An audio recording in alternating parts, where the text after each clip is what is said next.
આવેલા હરિગુરુ શાંતની જય. જોકે આજનો પ્રસંગ કોરડા મુકામે હકારામ અને મંજુરામના આંગણે અનેક સંતોનું આગમન થયેલું.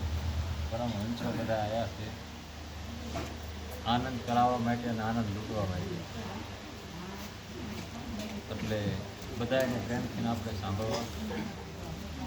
સંત મિલન કો જાય તજ માન નમો અભિમાન, પછી જો જો ભાવ આગે ધરો ખોટી એમના સમાન. સંતોને મળવું નિખાલસ ભાવથી, નિર્મળથી, મળ રહિત, એટલે એની વાતને બરોબર વિચારવી. એક શબ્દ ગુરુદેવ કા તાકા અનંત વિચાર, થાકે મનીજન પંડિતા પર વેદનો પામે પાર. સંતોના શબ્દ સદાને માથે સદાયને કારણે સુખકારી હોતા, જેથી આપણું મન નિર્મળ અને પવિત્ર બને. જે વર્ષા ઋતુ ચાલુ થઈ હોય અને ધરતી ભીંજાતી હોય અને ભક્તિના અંકુર ઉગતા હોય, એમાં સંતોને માન સરોવરની પાળે આ બધા હંસો બેઠા હોય, એક એક લાખનું મોતી કે વીણતામાં વિરસતા હોય તો વીણતા હોય હંસો. એવું ખોસારામ મહારાજે કીધું. એટલે બધા સંતો જે સમય અનુસાર કે આપણે બધાને એનું અમલમાં લેવું. રામ નામ કી ઔષધિ ખરી નીતિથી ખાય, અંગ પીડા વ્યાપે ને મહારોગ મટી જાય. આપણને સદગુરુ મહારાજે જે નામનો મહિમા સમજાયો એને આપણે બધાને વિચારવાનું. વિચારશું નહીં તો મંથન કરવું પડે, વિચારવું પડે. વિના વિચાર સકલ જગ ભૂલ્યું.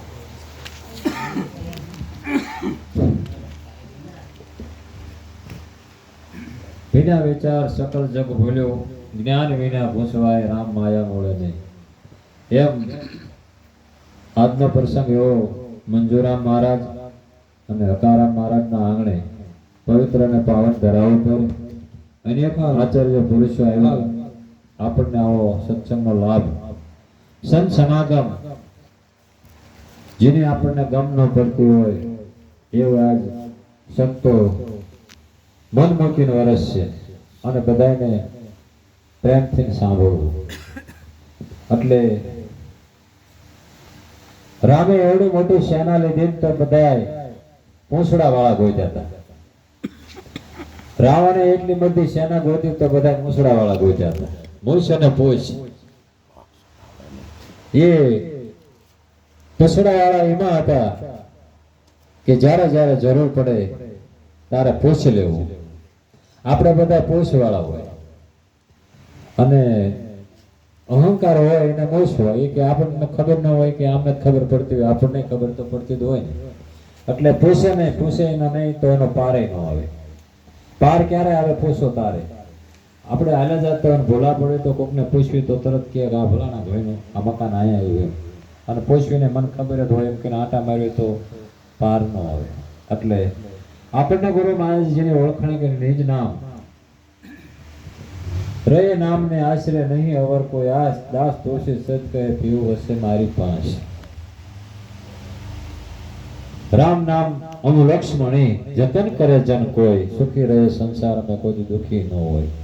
એવું આપણને ગુરુમાં જે વિગત કરી, જેમ સંતો બધા આદિ અનાદિથી જે વિગત કરે એમ આપણને વિગત કરીને વસ્તુ આપી છે. અને એમાં આપણે વિચાર મૂકવાનો છે. બિના વિચાર સકલ જગ ભૂલ્યો. કાર્ય કરો એની અંદર વિચાર કરવાનો. પહેલા વિચાર કરો પછી કાર્ય કરો. આપણે પહેલા કામ કર્યું પછી નો હરખું થાય ત્યારે વિચાર કર્યું કામ ન કર્યું હોત તો સારું હતું. એટલે એની પહેલા વિચાર. અનુભવ મળ્યો છે અવતાર, આપણને મનુષ્ય દેહ અનુભવ કરવા માટે મળ્યો છે. અનુભવ મળ્યો છે અવતાર માથે સદગુરુને ધાર, ચાવો ધણીને દરબાર તો બેડલી ઉતારી દે ભવ પાર. આવો જેસલરાય આપણે પ્રેમથી મળવી. ક્યાં? પૂરા સંત હોય ત્યાં મળવી. એવું ચોખ્ખું એવડો આપણને સંતોએ કીધેલું છે બધાને મહાપુરુષ. આપણે એના શબ્દ ઉપર બરોબર ધ્યાન દેવાનું, કારણ કે મેં બોલો ને તમે બોલો એ તો ન સ્વીકારે, પણ આગળ આ સંતો જે બોલ્યા છે એ વાત આવે તારે કે એ તો એમ કહેતા હતા, એટલે તમે એમાં કહેતા હોય. રામાયણમાં લખ્યું છે, મહાભારતમાં લખ્યું છે, ગીતાજીમાં લખ્યું છે, પણ વાંચવાથી કોઈથી ત્રણ કાળમાં જ્ઞાન થતું નથી, એટલે બધાને સદગુરુ પાસે જવું પડ્યું. રામને ગુરુ પાસે જવું પડે, કૃષ્ણને ગુરુ પાસે જવું પડે, રામજીજી મહારાજને ગુરુ પાસે જવું પડે, અને તમારે મારે બધાને ગુરુ પાસે જવું પડે, અને એ સદગુરુ પાસે. દેહના ગુરુ એને મળે, મનના મળે નહીં કોઈ. જો મનના ગુરુ મળી જાય તો તરત મુક્ત હોય. એમ આપણને એવા પરમ પૂજ્ય, એવા પરમ બ્રહ્મનિષ્ઠ, એવા સંત શ્રી બધાને એવા આચાર્ય પુરુષથી આપણે બધા એના ચરણમાં જવાથી આપણે પોતાની ઓળખાણ તો બીજું કોણ કરાવે આપણને? જન્મ આપ્યો માએ તો બહારની ઓળખાણ કરાવી બધાની.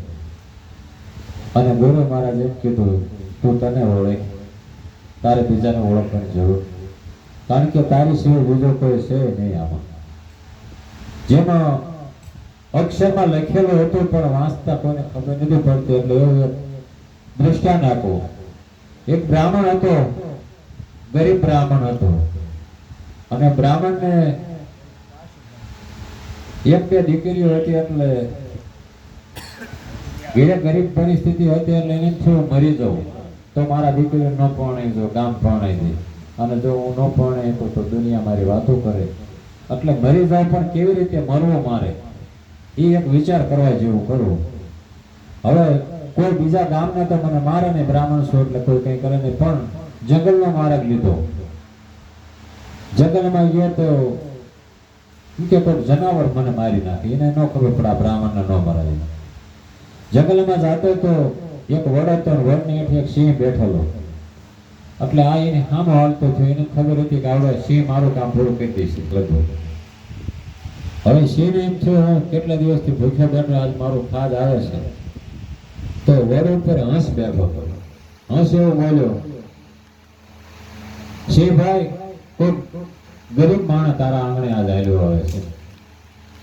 ત્યાં કે પણ ગરીબ એટલે એ શું હોય? મારે તો ભૂખ લાગી એટલે મારો ખોરાક હોય, ખાદ આવ્યો આવે. ત્યાં કે ના, કોઈ દુખિયારો માણસ તારા આશરે આવે છે, તો હું એને આપી શું આપું? ત્યાં કે 5 દી પહેલા તે નગર શેઠના છોકરાને માર્યો, એમાં ઘરાણું હોનું ઘણું હતું, એ હોનું ત્યાં નહીં ખાધું, એટલી દોડાની જરૂર છે.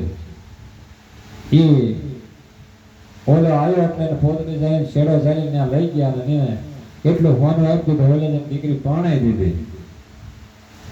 પરંતુ બીજી વખતે એવો ને એવો વિચાર આવ્યો કે હજી મરી જવું છે. ત્યાં બીજી વખત થયું એવું, વડ ઉપર સિંહ તો અહીંયા જ બેઠો હતો, પણ વડ ઉપર બગલો બેઠો હતો. એટલે બગલો બેઠો હતો એટલે એને કીધું, સિંહ ભાઈ તમારો ખોરાક આવે? ત્યાં કે ના, તો આશરો લેવા આવી રહ્યો છું, ગરીબ માણસ. ત્યાં કે ના ના, ગરીબ ન હોય તો બધાય તમારું ખાસ એટલે જઈને મારીને, એટલે એવા માણસનો સંગ કરવો.